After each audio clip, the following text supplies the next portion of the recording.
السلام علیکم، میرا نام ڈاکٹر واصف رحمان ہے۔ دیکھیں، آج ہم بات کریں گے ٹائیفائڈ سے متعلق، جسے انٹیرک فیور بھی کہا جاتا ہے۔ یہ ایک ایسی بیماری ہے جس کے حوالے سے پاکستان میں اتنا شدید خطرہ لاحق ہے کہ WHO نے 2019 میں اس کے لیے ایک الگ ویکسین بنائی، اور یہ ویکسین پوری دنیا میں سب سے پہلے پاکستان میں لگی۔ اور اس کی وجہ یہ تھی کہ پاکستان میں اس کے جراثیم کی جو قسم پائی جاتی ہے وہ اتنی ریزسٹنٹ ہے کہ اس کے اوپر اینٹی بائیوٹکس نے کام کرنا ہی چھوڑ دیا ہے۔ اس میں اگر ہم اس کی علامات اور تشخیص کے متعلق بات کریں تو عمومی طور پر یہ جو جراثیم ہیں وہ جا کے آنتوں کے اندر سوزش پیدا کرتے ہیں، پھر بعد میں وہ آنتیں پھٹ سکتی ہیں، اور یہ انفیکشن اس آنت سے نکل کے مختلف جگہوں تک پھیل سکتا ہے اور پیچیدگیاں لا سکتا ہے۔ اب اس کی علامات کیا آئیں گی؟ سب سے پہلے تو اس کا جو انکوبیشن پیریڈ ہے، یعنی کہ جب یہ جراثیم جسم میں داخل ہوتا ہے اور اس کے بعد جب اس کی علامات آتی ہیں، اس کے بیچ کا جو دورانیہ ہے اس کے انکوبیشن پیریڈ کہا جاتا ہے۔ یہ پیریڈ عموماً 1 ہفتے سے لے کر 1 مہینے تک کا ہو سکتا ہے، یعنی 7 دنوں سے لے کر 30 دن تک، یا مختلف بکس کے مطابق 21 دن تک اس کی کوئی علامات نہیں آتی۔ اور جب اس کی علامات آنا شروع ہوتی ہیں تو اس کی جو سب سے بڑی علامت ہے، جو سب سے زیادہ پریزنٹیشن ہے، وہ سر درد ہے۔ اس کے علاوہ سر درد کے علاوہ ٹھنڈے پسینے آنا، اور اس کے علاوہ جسم میں درد ہونا، جوڑوں میں درد ہونا، پٹھوں میں درد ہونا یا تھکاوٹ کا رہنا، یہ سب علامات ہیں۔ اگر اس کی پیٹ کے اندر ہونے والی علامات کی بات کی جائے تو اس میں سب سے بڑی علامت بھوک کا نہ لگنا، اس کے علاوہ متلی کی کیفیت ہونا، الٹی کا آنا، پیٹ میں درد ہونا، یہ سب علامتیں شامل ہیں۔ اگر ہم مریض کو دیکھ کے بتائیں تو اس کے اندر سب سے بڑی علامت اس کی زبان، جس کا ایک خاص رنگ ہوتا ہے، جس کو کوٹڈ ٹنگ کہا جاتا ہے، وہ ہونا، یا جسم کے اوپر کچھ دانے نمودار ہونا، جس کو روز اسپاٹس کہا جاتا ہے۔ اور عموماً اس لیے نمودار ہوتے ہیں کہ جو اس کا جراثیم ہے، یعنی اس جراثیم کو کہا جاتا ہے سالمونیلا ٹیفی، وہ جب جلد کے اوپر آ کے اکٹھا ہوتا ہے تو اس کی وجہ سے یہ سرخ رنگ کے دانے نکلتے ہیں، جس کو روز اسپاٹس کہا جاتا ہے۔ اور اس کے علاوہ اس بیماری کے اندر جگر اور تلی کا سائز بھی بڑھ جاتا ہے، جس کو ہیپیٹو سپلینو میگیلی کہا جاتا ہے۔ یہ تو تھی اس کی علامات۔ اور اب اگر اس کی تشخیص کی بات کی جائے کہ اس کے لیے کون کون سے ٹیسٹ کرانے پڑتے ہیں، تو اس میں ایک ٹیسٹ بلڈ کلچر کا کیا جاتا ہے، اور اس کے علاوہ ایک اور ٹیسٹ سٹول کلچر کا بھی کیا جاتا ہے۔ کتابیں بتاتی ہیں کہ ہم بون میرو بایوپسی بھی کر سکتے ہیں، یعنی بون میرو کا ہم سیمپل لے سکتے ہیں، جو کہ کلینکلی بہت ہی کم کیا جاتا ہے ٹیسٹ۔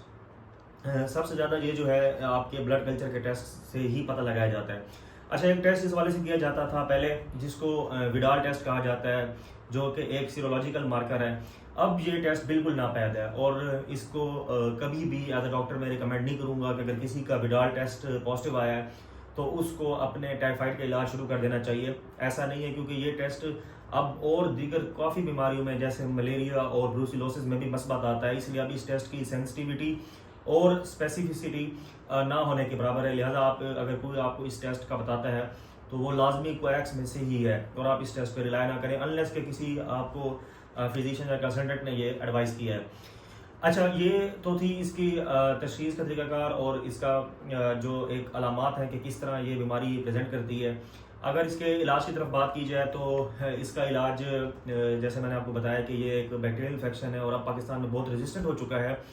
تو جو اس کا ایکچوئل علاج تھا، جس میں فلوروکینولونز ایک گروپ آف ڈرگز ہیں، وہ دیے جاتے تھے، اس سے اب پاکستان میں یہ بیکٹیریا کل نہیں ہوتے، تو اس کی جگہ پہ اب ایزیتھرومائسین ایک اینٹی بائیوٹک ہے، وہ استعمال کی جاتی ہے۔ یہ کتنے دن لینی ہے اور کتنی ڈوز میں لینی ہے، یہ کام آپ کے ڈاکٹر کا ہے۔ پہلے اس کی تشخیص ضروری ہے اور اس کے بعد ہی اس کا علاج کیا جائے گا۔ تو آخر میں کیا ایسی تدابیر ہیں جن کو اپنا کر اس انفیکشن سے بچا جا سکتا ہے، تو اس حوالے سے اس ویڈیو بنانے کا مقصد تھا۔ تو اس میں ایک تو چیز یہ ہے کہ یہ جراثیم، یعنی جو بیکٹیریا سالمونیلا ٹیفی ہے، وہ منتقل ہوتا ہے ایک انسان سے دوسرے انسان میں، یعنی پہلے اگر یہ ایک انسان کے جسم میں داخل ہو گیا ہے تو اب اس انسان سے زیادہ امکان یہ ہے کہ دوسرے انسان تک جائے گا۔ اس میں اگر جس شخص کو یہ سالمونیلا ٹیفی کا جراثیم ہے، وہ اس کا کیریئر ہے، اگر وہ اپنے ہاتھ اچھی طرح نہیں دھوتا تو اس کے گندے ہاتھوں کی وجہ سے دوسرے شخص تک منتقل ہو سکتا ہے۔ اگر وہ کھانا بنا رہا ہے تو اس کھانے کے لیے جا سکتا ہے۔ اگر وہ پانی کے جگ بھر کے دے رہا ہے یا کسی اور طریقے سے پانی پہنچا رہا ہے، کسی کو دے رہا ہے، یعنی وہ شیف ہے یا ہوٹل میں کام کر رہا ہے، تو وہ اس طرح سے اس جراثیم کو پھیلانے کا سبب بن سکتا ہے۔ دنیا کے باقی ملکوں میں تو اس حوالے سے جتنے بھی شیف ہوتے ہیں ان کے ٹیسٹ وغیرہ بنوائے جاتے ہیں پہلے، کہ چیک کیا جاتا ہے کہ کہیں یہ اس بیماری کے کیریئر تو نہیں ہے، لیکن چونکہ پاکستان میں اس حوالے سے پیسوں سے یہ سب کام ہو جاتے ہیں اور لوگ اپنے فیک سرٹیفکیٹ بنوا لیتے ہیں، تو اس طرح بالکل نہیں ہونا چاہیے، کیونکہ یہ بیماری ایک الارم کی طرح ہے۔ اور جیسے میں نے آپ کو ویڈیو شروع میں بتایا کہ پاکستان وہ پہلا ملک ہے جس نے اس بیماری سے لڑنے کے لیے دنیا میں اس کی ویکسین TCV شروع کی ہے۔